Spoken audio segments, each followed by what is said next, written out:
And we are live. What's going on, folks? Welcome to another episode of the Nuclear Golf Podcast. Today is Monday, October 6th. We've got a few things to get into tonight, fellas. My name's John. I'm joined by Joey from Scheffler Fans, Ryan from JT Legion, and Hutch Bennett, one of our Nuclear Golf ambassadors. My name's John. I'm the co-owner of Nuclear Golf and TW Legion. And tonight, I mean, it's a pretty quiet time in golf, fellas. We're through the Ryder Cup. Things are really heading into sort of the off-season mode. Nothing says off-season more than, some news about the TGL. TGL, don't get me wrong, is it's great stuff, but, we're heading into the silly season of golf where you got like the PNC Championship in December. You've got the Hero World Challenge. It's exciting stuff, like if Tiger plays, but apart from those, it's really just silly season, people call it. Obviously, you have the Bay Current Classic, I think it's called. It used to be the Zozo. We will call it the 2019 Zozo. Yeah, we'll call it the 2019 Zozo and leave it there. I haven't watched any of it since that. But tonight we're going to get into a few things. TGL schedule is released, as I alluded to earlier. 15 match season before the playoff events. And then we've got Full Swing Season 4 is coming back in 2026. That was revealed today by Sports Business Journal. We're also going to get into a whole host of things regarding the Ryder Cup. Few debrief items we want to get into, some little tidbits from the last week or so. And then obviously we're going to also talk about LIV. There's a report out that they've apparently spent in excess of $1 billion on its non-US business. So these are financial numbers coming from the LIV Golf UK entity, which I guess covers everything outside of the US, which is the vast majority of their schedule, right? If we're being honest about that. They only play a few events in the States. It's pretty much an international schedule. So we'll get into it. Maybe we'll just start with the TGL schedule. Not a whole ton of excitement around it online from sort of the reaction that I saw.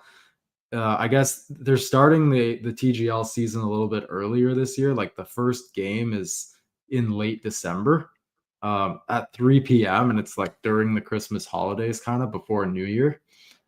Maybe just get your guys' thoughts on that. Ryan, are you going to be tuned into the TGL when things kick off after Christmas?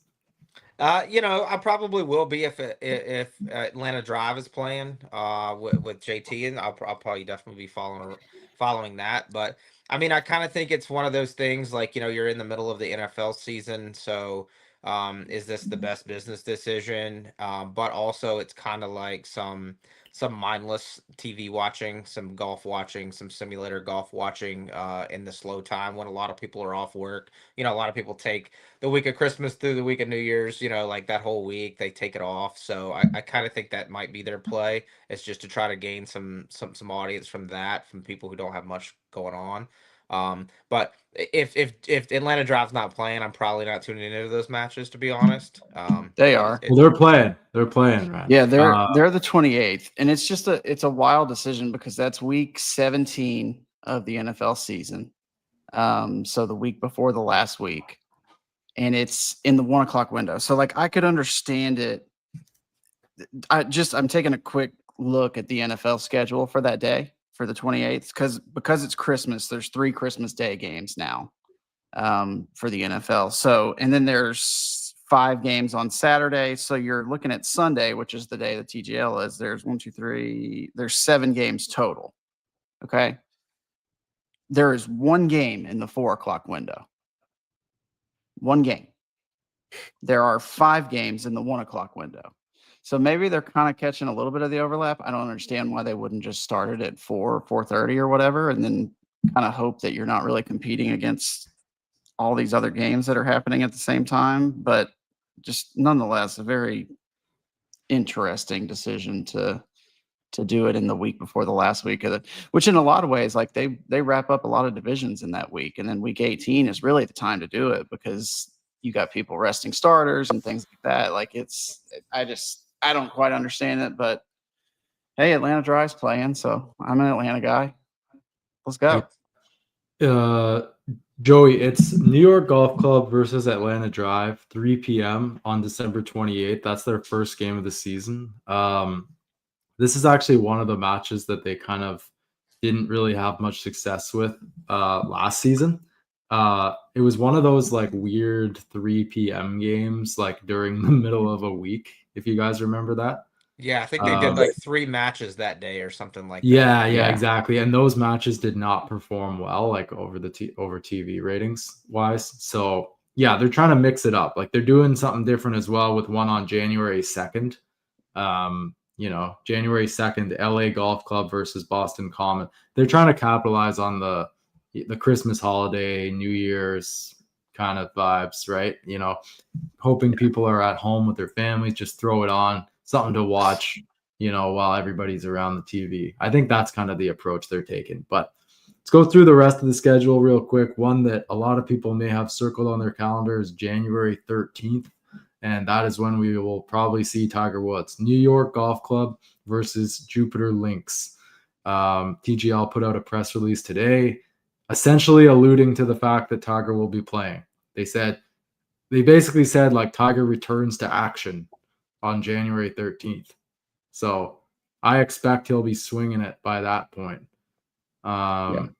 which is good news. I mean, it could have not said that he would be leading his team on January 13th.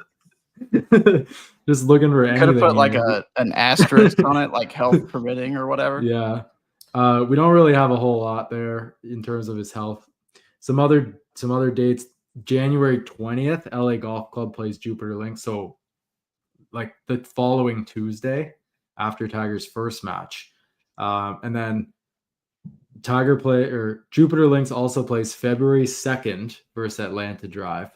And then no more Jupiter Links matches after that until March 1st, which very funny enough, it's very, very funny. They've never done this, but 9 p.m. match on the Sunday night of the Honda Classic or the Cognizant Classic.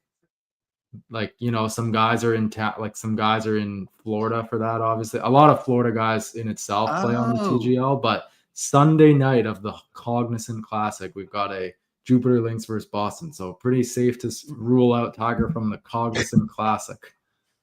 We can remove that. I mean, are they counting on maybe like one of these guys like finishing the Honda or the Cognizant or whatever, and then just coming on over and 100%. That would be kind of sick. Yeah, that's actually not a bad idea. Well, it depends if the guys like. I know the field for the Cognizant has gotten progressively worse over the years.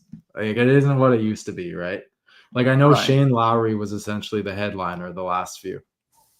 I mean, I'm obviously not expecting like Tiger to do that because that'd be too much. But like, yeah, that'd be pretty sick to see somebody. And it'd be really cool if it was like the guy who won, and then he just drives on over, like trophy in hand, shows up 10 minutes before it starts, like with a police escort, like Rory at the Ryder Cup that year. Yeah, like that'd be pretty sick. Yeah, that'd be awesome. Yeah. And also he's kind of like half drunk from celebrating. Like that'd be pretty fun too. Yeah, that'd be fun. And hey, and maybe you'll get a few of the guys. Maybe you'll get a few of the top pros. Maybe they'll come and attend. I mean, maybe that's something they're looking for.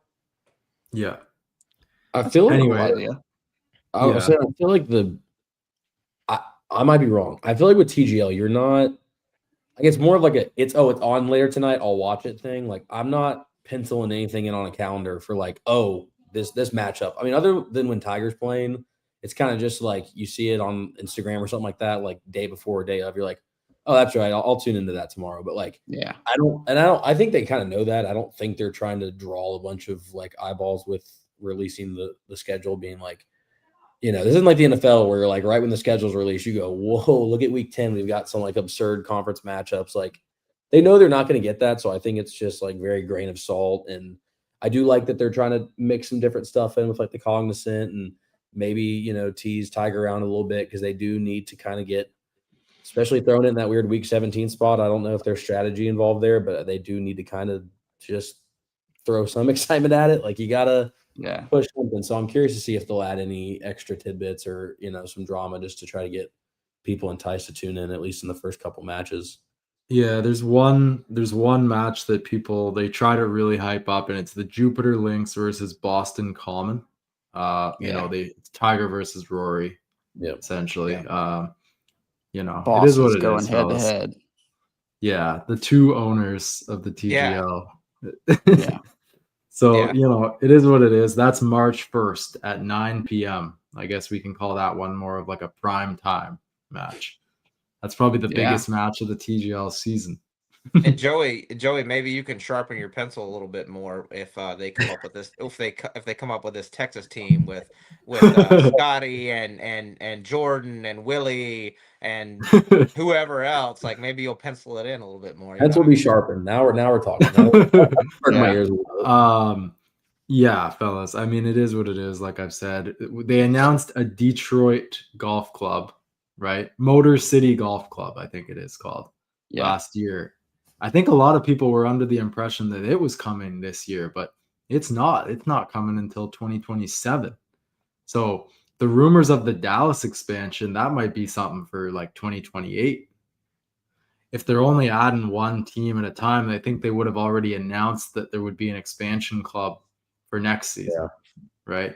Well, I just don't know how hard it is to add a team to a league like that. Like, it's not like you need infrastructure in the city or whatever. Like, you're all going to one location. So yeah, and maybe part of this, like uncertainty is like they're in deals with. I think we've reported it before about building new facilities, right? So maybe that's a part of it, and why they've kind of like shoved that off a little bit further.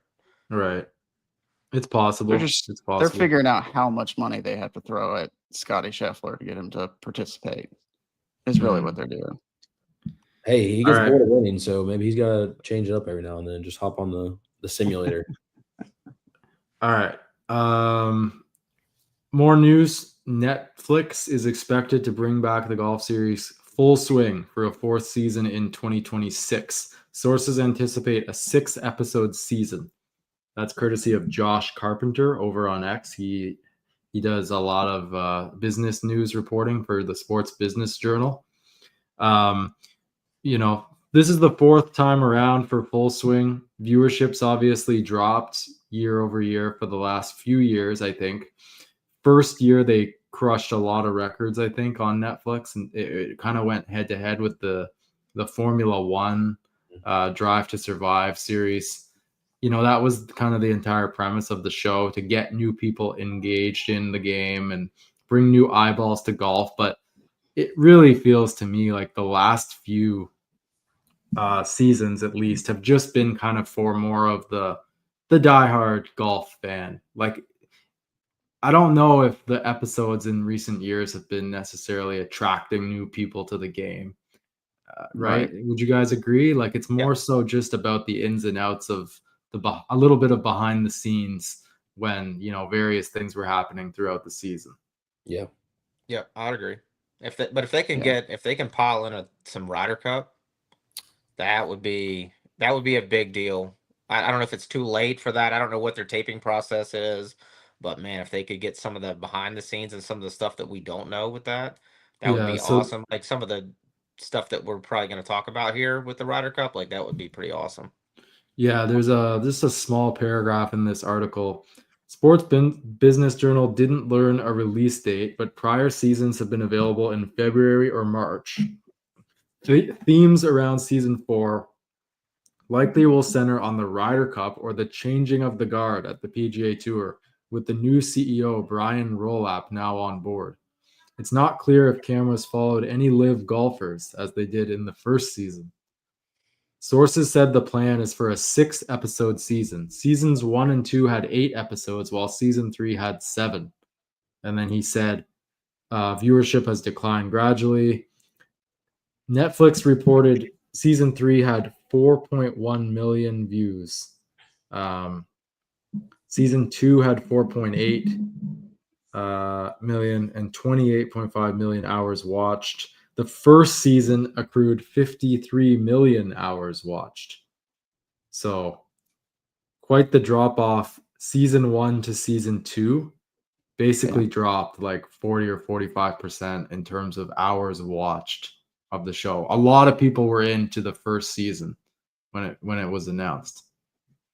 Well, I think it was like Netflix was really like, I feel like any show will come out on Netflix, and that was just like the popularity of like a show that you'll check out just because it does shine the light. But like this Brian Rolap stuff, like for me, it might be great. Like I think we would all love to watch that. The average person that like barely turns on golf does not give any care about like the makings of the changing and strategy about the new CEO of PGA Tour. Again, like I love that, but they're gonna have to get like really dramatic with some of the Ryder Cup stuff. Hopefully, maybe we'll see Wyndham Clark tantrums or something. Like you need to, because it's a TV show. At the end of the day, it's entertainment. They want as much drama as possible, and they clearly don't have last Ryder Cup's drama to go off of. Like, yeah, this one had some issues with fans being like belligerent, but they probably can't show half that in the show anyway.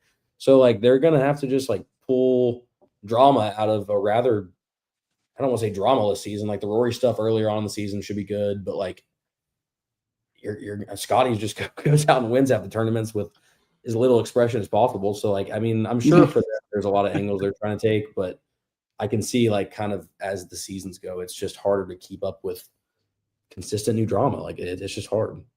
The only like real drama that I can see is if again they have the camera in one of the players' houses who like got the call from Keegan saying, sorry, you're not going to be on the team. Like, but that probably won't be the case either. No player is going to like probably say yes to that. No way. Like it's probably, if anything, it's going to be a camera once again on Keegan in his house when he's making the calls. Yeah. And we'll hear the speakerphone. Cool. Yeah. Because maybe seeing the process of him talking about like, I mean, because it was months of lead up to whether or not he'd be the playing captain or not. So hopefully there's some good angles in there. I mean, I'll watch it obviously, but because they did record the Sam Burns call and they released that, so I wouldn't be surprised if that's like part of the footage, you know. Yeah, and if there's any behind the scenes stuff, like I don't know what Augusta National allows, but if there's any behind the scenes stuff about around Rory winning the Grand Slam, like whether it's, because Sunday was just up down, if there was any pre-round stuff, if there was any behind the scenes interviews that we didn't see on Saturday evening, and then afterwards on Sunday, like there could be some good some good footage there, I think. But uh, yeah, I mean, I'm with you guys. Like I don't know, it's for the diehard, for the most part. And I can say that just watching Drive to Survive. Like, I'm not a huge F1 guy, so I've watched parts of that, but a lot of that was lost on me because I don't follow a ton of it. So I don't know the ins and outs. I don't know a ton about the teams. I don't know a ton about the engines and all that stuff. So, I think it's more for the diehard, but hopefully they have some good footage. Yeah, I'm hoping so as well. But honestly, I feel there's a lot. You guys aren't like huge NHL guys, but there's that Amazon Prime show called Face Off. I don't know if you guys are familiar with that show. You've heard of it? Yeah, like kind of similar vibes, to be honest, to this. Like the way they follow the players around, they feature certain guys for an episode. It's very, very similar. It's kind of the same like format overall. But I just watched like the first episode of that show and kind of felt a lot like Full Swing to me, but like hockey's version of it. So well, and also hopefully, yeah, go ahead, Joey. The NFL's done it with like the quarterback show and the receivers, and like the NBA's done it. But like in golf, once you show a personality, if there's not a storyline to follow across multiple seasons, you kind of like have to either recycle like a lot of plot. Like it's got to be a new person, or that person has to have something dramatic. So like again, you can run with content for Rory all day, especially this season because of what happened. But like you try going back to like a Tony Finau, and there's not on the top of my head a lot, unless crazy stuff was happening behind the scenes in terms of playing and struggles and stuff. Like, how do you go back to that and bring a fresh? You come back to Tony Finau, and he's just had 4 more kids. That's the only difference. Exactly. Like bigger family, 3 vans deep just to go to the grocery store. Like, that's great, but you got like in the PGA, like right now, there's not like a bunch of stars getting produced that are like taking over the media and drawing a bunch of attention. So it's, in fairness, really difficult to just make exciting TV up out of people that just aren't being exciting, at least in the transpire things.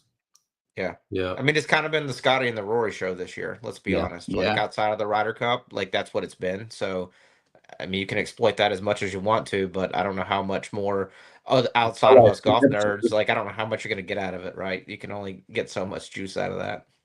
Yeah. I want to talk a little bit about the Ryder Cup. There's, several things we can debrief from the 2025 event, but one big headline, we'll get into a bunch of them, but one big headline after this year's Ryder Cup concluded naturally is, well, okay, we're on to Adair Manor. Now we're on to the 2027 event. Who's going to be the captains? On the European side, I think there's some talk about Luke Donald doing it again for a third time. Not sure if he's interested in doing that again. I think he had a quote out saying, I'm not sure if my heart can handle another one or something along those lines. So we'll see. That's going to be a decision that's probably going to be made like pretty quick here, if not already made, right? Probably has a good idea of if he actually wants to do it or not, but they're not putting that out yet.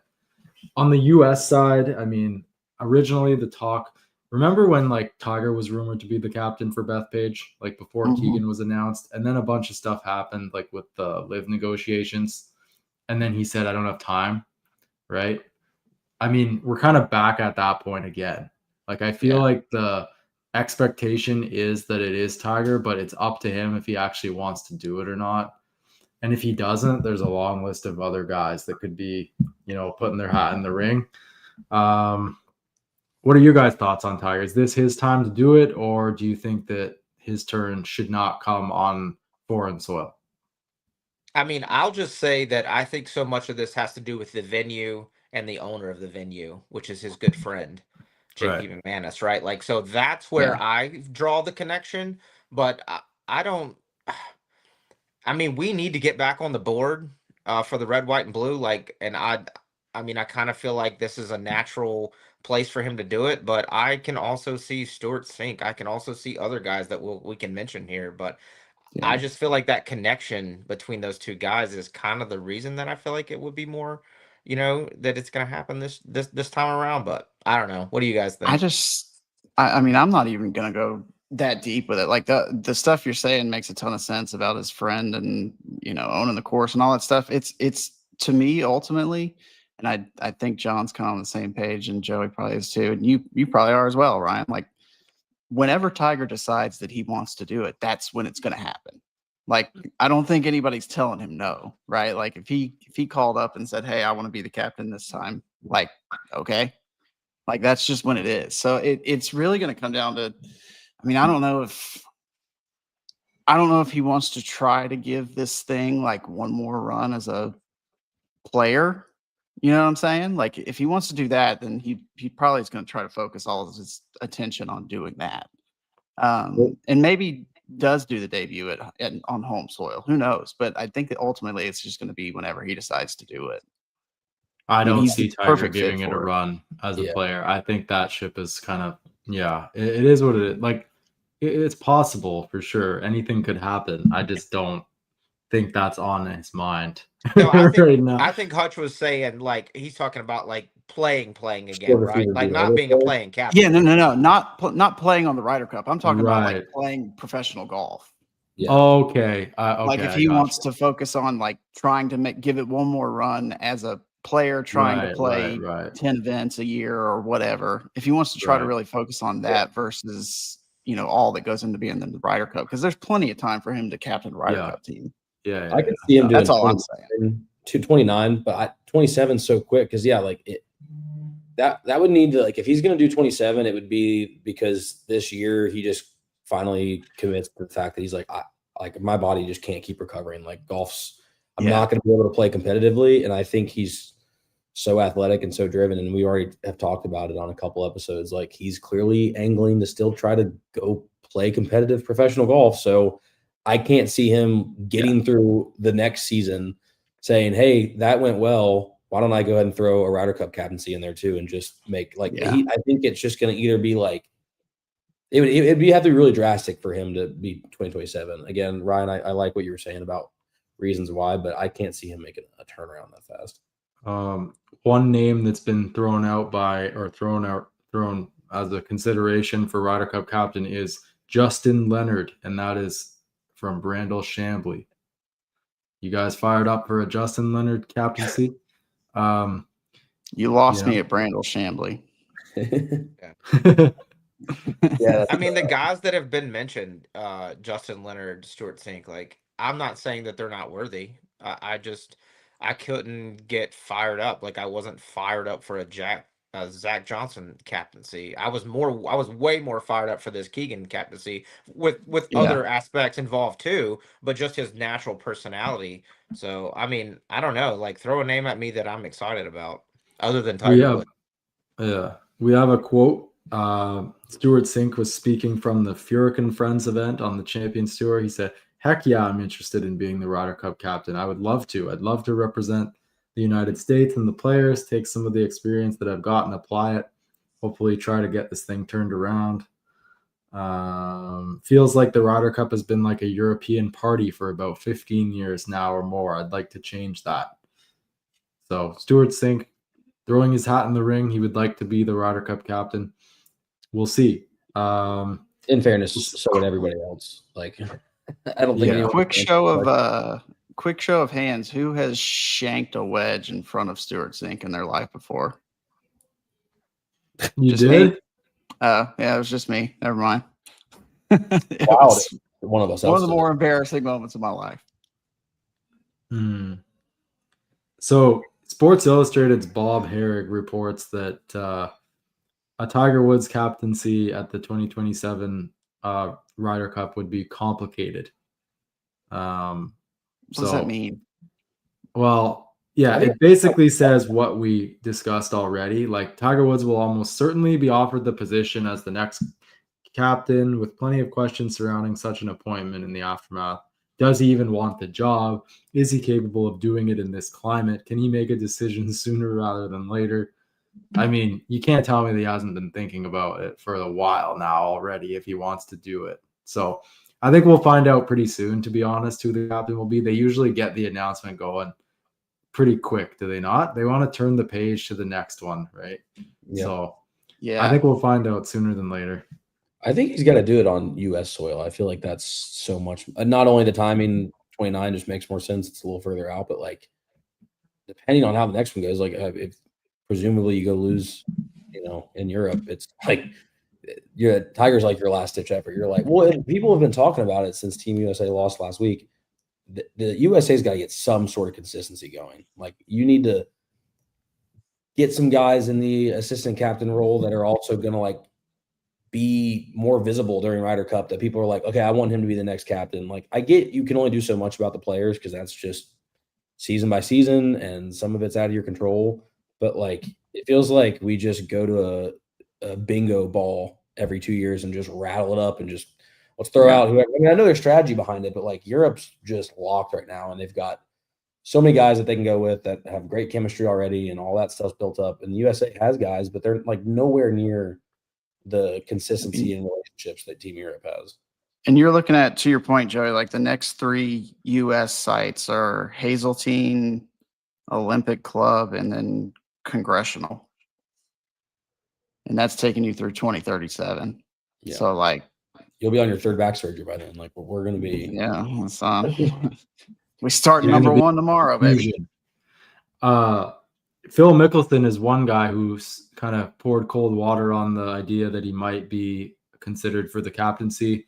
Responding to a golf.com post, he said, "There's no rumors. My Ryder Cup involvement is over. I'm happy being a spectator and rooting for Team USA." I'm not sure if we talked about that on last week's show or not, but I think we might have. But a little bit. Been some fractures there with certain people inside the PGA of America, I'm sure, and I just think he's not interested, right? It's clear that he's not interested. I don't think he'd be posting that if there was any potential chance that he could be considered. So, yeah, well, I also think too, like, I mean, how much of a relationship does he have with a lot of the guys? Most of the guys are going to be on the PGA Tour, most likely, who's going to make that team.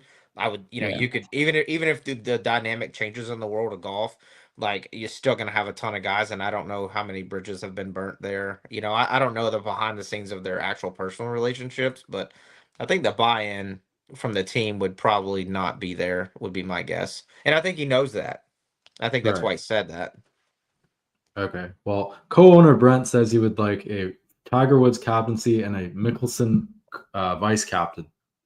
So You know, it We worked saw really how well when that they were went. paired together. Yeah. I'm with you, Ryan.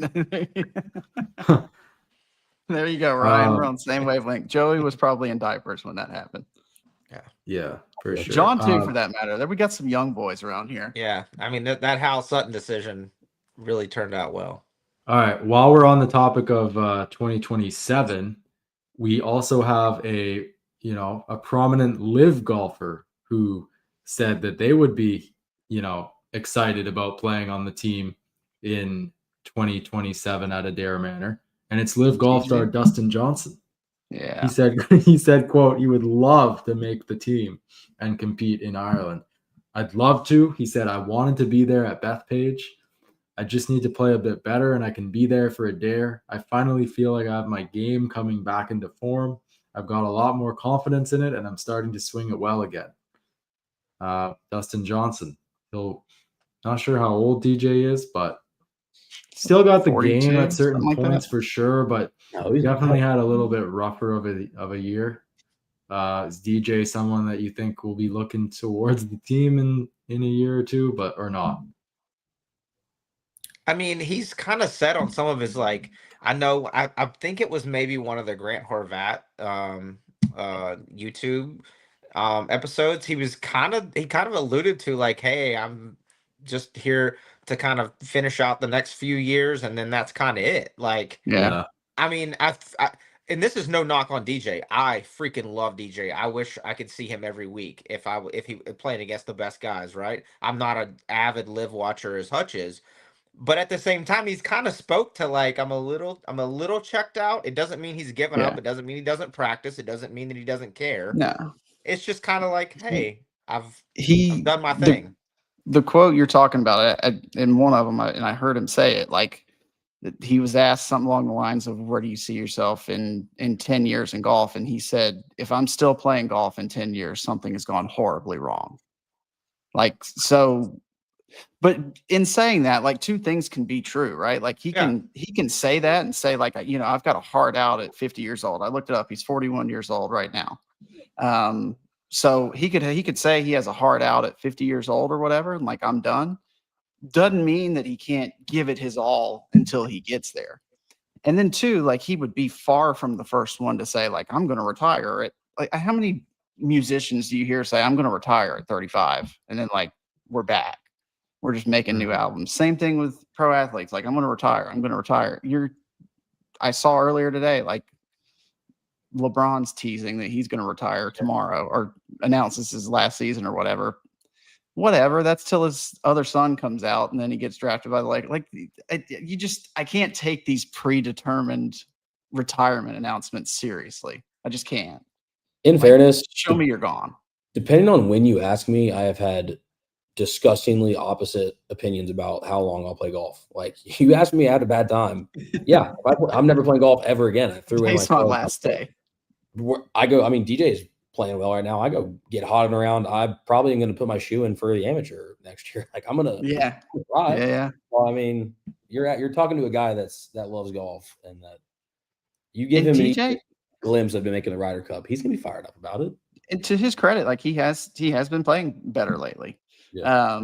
He did have a rough year. I know he was playing pretty darn good at the Dunhill or whatever until the weather got terrible. I mean, so it's just kind of it's just one of those things. Like, I definitely can see him both walking away early, but I can also see him giving 110% until he walks away. And I fully believe him if he says he wants to be on that team, because he's been there before. Lord knows he'd help. Like, if he's got the experience, those are the things we talked about in the preview show for the Ryder Cup, is, especially on road, on foreign soil, like, experience matters. It's going to matter a lot because the fans will rattle you. Getting guys like him on the Ryder Cup team, like, is like, even like if Spieth and like Ricky, like, there's still a lot of guys that like are still playing enough able to golf that, like, if they get hot at the right time, you put them on the team and the people are going to be like, the fans are going to be riled up about it. Like, those are guys that just have enough history with the Ryder Cup that, like, people are going to rally behind them. And I don't know. I mean, like, again, if the guys go and play well and look like they're worthy of being on the Ryder Cup team, sure. Like, again, going back to that consistency, like, you might as well try it instead of getting 4 new dudes to play on next or 2027's team. Like, and it's no offense, but like, to your point, like if you put Jordan Spieth or Ricky Fowler on this most recent team, like they're drawing more eyeballs than Ben Griffin. No offense to Ben Griffin. Like, I mean, he just doesn't have the name value. Right. One interesting quote this week was from Jim Furyk. He was speaking from his charity event with the Champions Tour. Basically said that the U.S. team expected the greens to be faster than they were. Obviously, Captain Keegan Bradley has the discretion to set up the golf course, right, as the home team. He said, quote, we were told that they were 12.5 on the stimp. I think that was the request. We were told that they stimped at that in the morning. Our players, one by one, didn't think they reached that.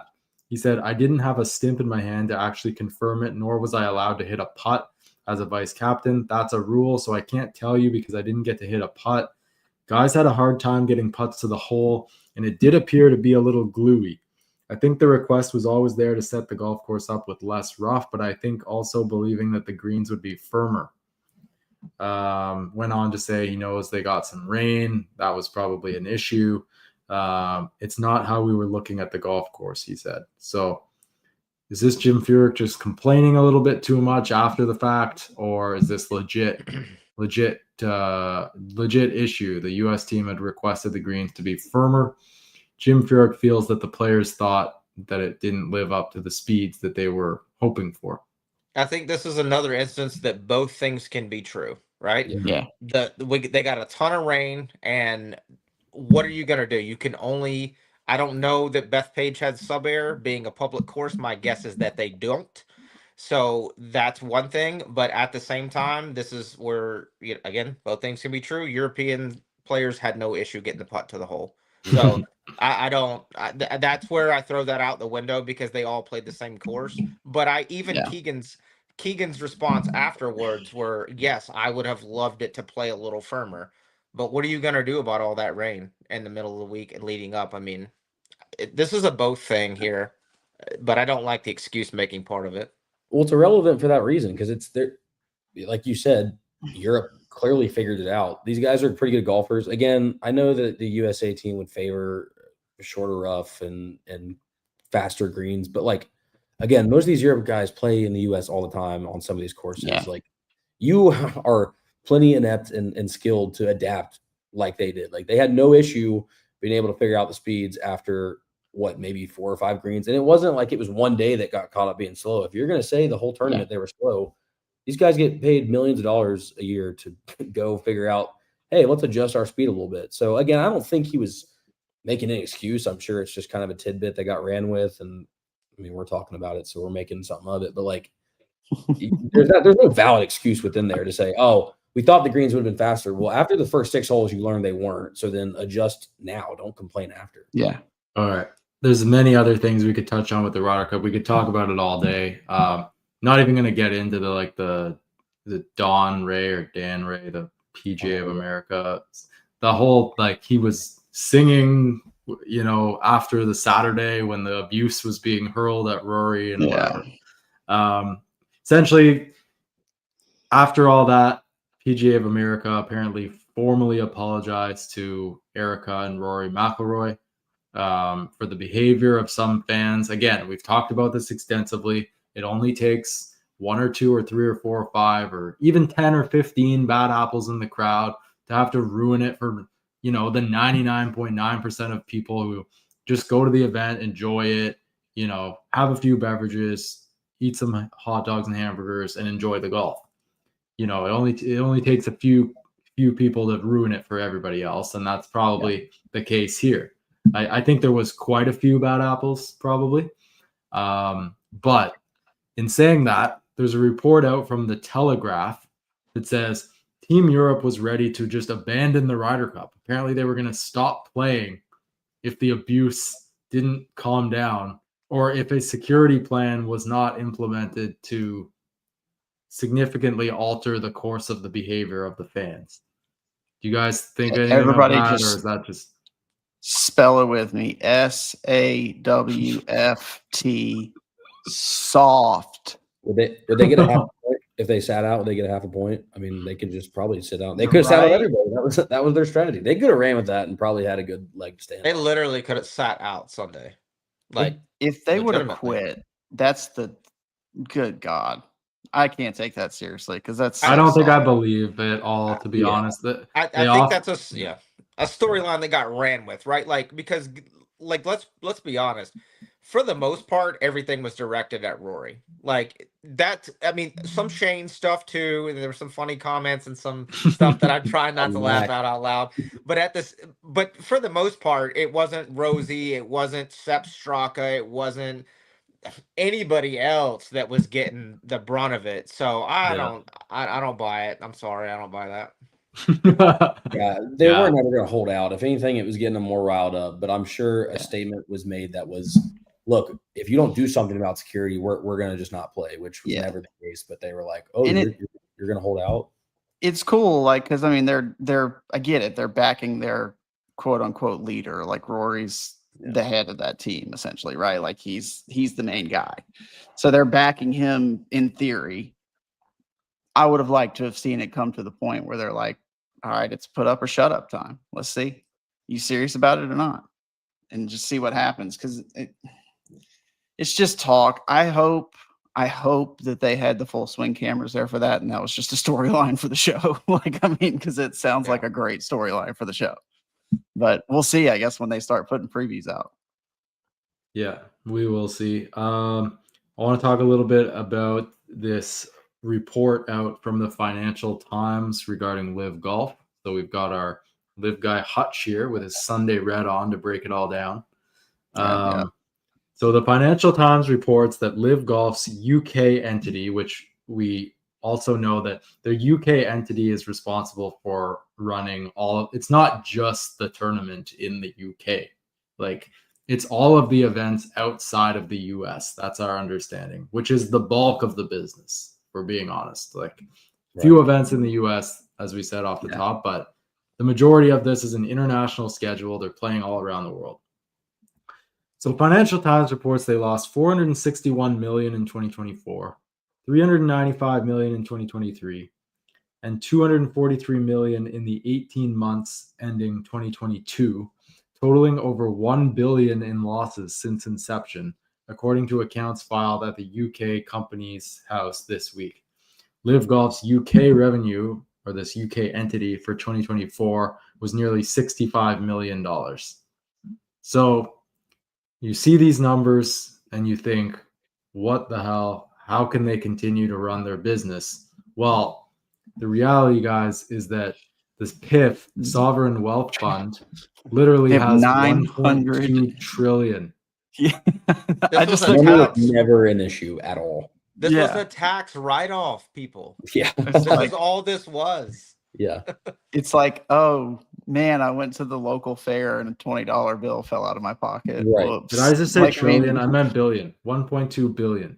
No. The PIF has $941 billion under their control. 1.2 billion is the value of their fund. Is that not right? That might be what's designated for Live, but no, it's got to be that's designated for Live. But like, yeah, so PIF has a big umbrella. It made you're right. Yeah, control of $941 billion. Okay, it is a trillion then. It is a trillion. Yeah. Okay, so a trillion. Yeah, that's crazy. So this is trillion. Nothing. Yeah, this is literally nothing. This is a drop in the bucket. Yeah, their goal was never to make it maybe it was just for shits and giggles, but it was never meant to be a profitable business. Like I think that, and also they started it like so high up between how much they paid players. The events were staged really well. They put a lot into production and travel and all these operations and stuff. Like they didn't start like halfway to save money and then break even and like they were like, we're just going to blow all the money to try to match the PGA as quick as we can. Yeah. because the money is literally irrelevant. It's like monopoly money, and they're like, we're just going straight to buy a place or boardwalk, whatever it is. Like And yeah. And to be fair, like Hutch, to be fair to the Brandles of the world, right, who have a lot of things that I disagree with, this is why the sports washing comments actually had so much actual backing, because they knew it was never going to be profitable. Like, this was a cost of doing business kind of thing for the PIF, right? And so this was an easy way to get rid of some of their money and gain some exposure, and forget about some of the other stuff going on. So, But to my Joey's point, problem this with was that, not, they weren't going to make money. my problem with that is that the people like Brandel tend to point it directly and only at Live, when that fund invests in just about every major sporting league in the world. Agreed, 100%. So there's sports washing, there's whatever. That's cool. It's not just Live. Like, that's the thing that always got me. Like, are there, and that's a conversation that, quite frankly, like, we're just a bullshit golf podcast. It's just here to talk about things and just do whatever. We're not going to get into all the serious stuff of all the crimes or atrocities or whatever you want to call it. Like, we ain't going to get into all that. My whole issue with the Brandel thing was just that it seemed like it was pointed directly at Liv, when that money's everywhere. That money is literally everywhere, including the LPGA Tour, which is just like, oh yeah. So that was my whole thing, and I can never, when somebody points to Liv as just like a perfect sports washing example, I can't take you seriously, because you clearly don't know how many other things that money is involved in. Yeah, well, I mean, he should have just added a ton more substance to the conversation, but he took, he chose that hill, and that's the hill he's going to die on. Yeah. And it's, and this is what it is now. That's what it's become. When it's on your side, it's easy to look past it. But when it's something that you can tangibly grab onto when you oppose whoever's using it, it's the easiest thing in the world. Like, what are you going to get someone convinced that they're in favor of like blood money funding your sports? No. But when it's on your side and it's hidden with a bunch of different subsidiaries and everything, I don't know what you're talking about. I don't know finances. I don't know where the money comes from. Like, it's kind of, I don't know. And you know what? Ultimately, like, I'm just a sports fan. I don't care where the money comes from. I don't care. Like, I didn't do it. Like, I'm sorry. If it gets me a Super Bowl, all right, bet. Piff, invest in the Atlanta Falcons.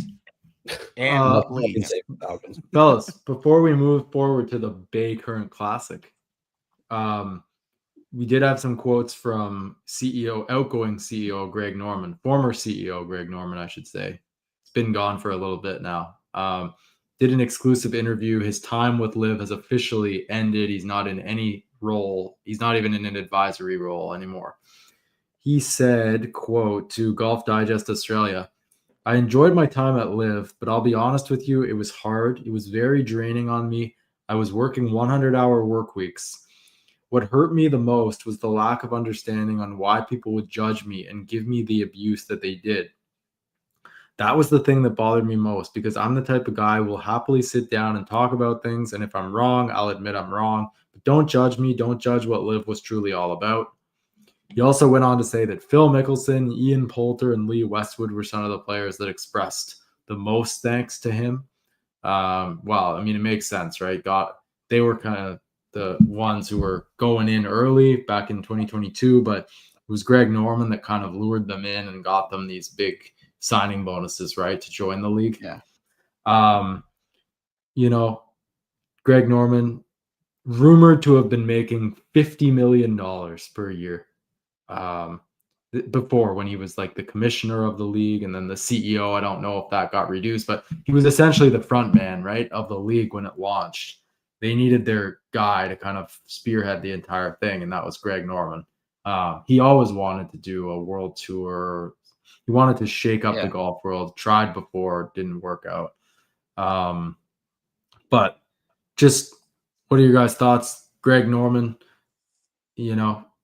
that's it for him with Liv. Obviously made a lot of contributions to the league, like in what he did to get those players in, right?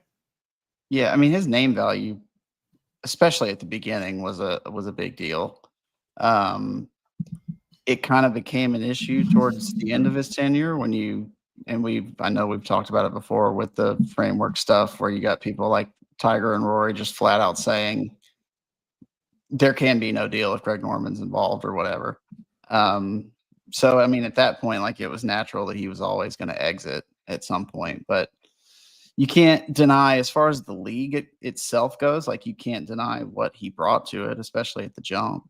I mean, he had the relationships with those players. Ultimately, money talks, but to get them to buy into what they were doing and whatnot, like that's hugely on him. And it's remains to be seen what happens between the two tours at this point, if anything happens. But he got it off the ground. This was his dream. I don't remember if it was like 1990 that he tried to do this, something like that. Something Like that. Some World Golf Tour, yeah. 30-something years off later, he got it off the ground finally. But he says it though, like what Live Golf was originally about. I don't know if that what was it originally about? Because I mean, I know he kind of really pushed that this was truly like you said, a world golf thing, and we want to modernize the game maybe. But we have a comment from Nuclear Ambassador Tim Bowman. He says 1 hour work weeks. LOL. Yeah. Okay. Tim Bowman, not afraid to make his opinion known about Liv. Tim's a hater. Yeah. And I mean, I do think Greg Norman is an extremely hardworking guy, like in all facets of his life. I think that's just kind of his nature. But I mean, we're at a point now, and I know we've talked about it for a couple of weeks or for a month now at least. Like the whole narrative of an agreement or a merger has gone out the window. So to me, like, not saying it's never going to happen, but we're not talking about that because the PGA Tour is thriving. Live is growing. Live is having great events now. I mean, I kind of, it's not a non-story, but at the same time, it's kind of like he can just ride off into the sunset at this point and say, and he can, put whatever stamp he wants on this and say this was his baby or whatever. But I'm not super interested in anything that he has to say about it. I mean, it's the alternative, and it's certainly more player friendly than the PGA Tour is in terms of how strenuous it is on you because you're just playing less for more money. I mean, it's a great kind of retirement thing. You know what I'm saying? Like you kind of winding down your career. Yeah. All right. Bay Current Classic. Let's shift gears. PGA Tours in Japan this week. It was one of the lowest rated events last year, I believe. I think there was like under 100,000 viewers or something like that on Golf Channel just because of the TV windows, right? It's just a tough time. With the time difference in Asia, it's like 11 hours or something. It's just, people aren't really dialed into the golf. It's just tough. You're waking up at, 5 in the morning to watch golf. So in the field this week, Colin Morikawa, past champions, teeing it up. We've got Xander Schauffele returns. Hideki Matsuyama's playing, of course, in his hometown, Japan. Who else? We've got Wyndham Clark, Sung Jae Im, Michael Kim, Billy Horschel. Sponsors exemption this week. Max Homa is back. Third time and second year in a row that he's played the Bay Current Classic. Used to be called the Zozo. Sahith Theegala is playing this week. That's about it, fellas. There's not a whole lot. Sahith is coming back from injury. Homa's still trying to find his game. Yeah. Hideki, just because it's a home game. I personally will pull up YouTube and put on the 2019 Zozo and just watch that. Yeah. It looked like Max Homa was gonna, be deep in the mix. He ended up shooting even par 72 on Sunday. He finished T18 at the Sanderson Farms Championship. And if you do the math, T18 was actually 11 strokes back of winner Stephen Fisk, who captured his first PGA Tour win on the weekend at the Sanderson Farms. Not sure if you guys were glued to your TVs for that one. We did have Tommy Two Gloves Gainey picking up his first win on PGA Tour champions. Son. I remember him. I mean, my memories go back to him from the big break, man. when he was on that. Yeah. You remember Same. that, Hutch, when he was on I there? do. I didn't even realize he was old enough to be on the Champions Tour. To be honest, when I saw him, I saw a guy with 2 gloves and he was standing on the green, and I hadn't watched, and I didn't even realize it was him. I was like, okay, we got another guy. He's wearing 2 gloves, and then it said Gainey at the top. I'm like, Tommy 2 gloves is Holy this shit, that's old? him. I'm like, Yeah. this guy is this old? I He- never knew it. He's only his just like the fourth. perfect guy who like he kind of would when he was on the PGA Tour, like he would kind of pop up every now and then in these smaller events, and you'd see him up towards the top, and it's a cool thing, like whatever, wearing 2 gloves, all that stuff. Then he just kind of like, it feels like to me, just kind of like rode out his like age 42 to 50 seasons and kind of just didn't play, didn't really make any money, didn't really do whatever. And then he gets to the Champions Tour. Now he's just got new life. Like we're back. I mean, not going to say he's going to like dominate or anything, but he's here. And that was really cool to see him win. I'm with you. I remember him from Big Break, and like, oh man, that's And just he blast from always the used to past. play Greensboro too. I'm a North Carolina guy, so he lived in South Carolina, so he would always play. He would always play in Greensboro, so I would see him, and it's just, but his gloves were always black. He was wearing white gloves this week. That threw me off. He turned Yeah. it's a new leaf. Yeah, The remarkable thing though about this first win on the Champions Tour, he's only played 4 Champions Tour events. 3 of them to even get in, he Monday qualified, including this past weekend. So literally So Monday does he qualified. get? I'm not like in on the intricacies of Champions Tour. Like, does he get status now? he does. He doesn't have to qualify. I forget for how many tournaments. They spoke to it in an interview afterwards, but he doesn't have to qualify. I mean, as he shouldn't. I mean, if he gets a big win, I Yeah. don't know how many tournaments. I don't know if their exemption is 2 years, like the tour or whatever. But he definitely My doesn't have to dog. qualify. He's winning 25% of the tournaments he plays. So I mean, keep Damn him in. right. That's like Let's Tiger stay Woods hot, pace. kid. I It's mean, that what are we Tiger doing? clip. Wow. What are we doing? Tiger, Scotty, Tommy, or 2 gloves. 2 gloves. Yeah. Tom 2 gloves. Tommy. Remember Gainey. Phil Mickelson played a few Champions Tour events and won like He 3 in a won row all or of them? something? Yeah. Yeah, I think he won Right like. before No, he won I a think he won few. all of them.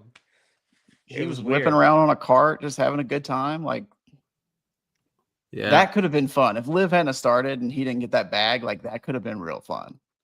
Now we're just going to get that with Tiger. Like, he's going to be the one that carries the Champions Tour. Yeah, Phil could have definitely challenged like the Hill Irwin winning, number of wins, and then now Mhm. obviously Bernhard Longer has got that, but he could have definitely challenged that because his swing is so fluid. He's probably gonna play golf until he's 80 competitively. You almost forget that he's got arthritis. Yeah, I think it's gotten It's a like- little bit better. I think it's gotten Yeah, better. yeah. I think the medicine's gotten better. The coffee has It's something in the it. For Wellness coffee, Ryan. Yeah, you call That's it what that. it is. I think there's something sprinkled in there. I do too. Yeah. So, anyways, I think that's a good spot to wrap it. Pretty good discussion for a dud week in golf, to be honest. I mean, we make the most out of it, right? There's lots to talk about always.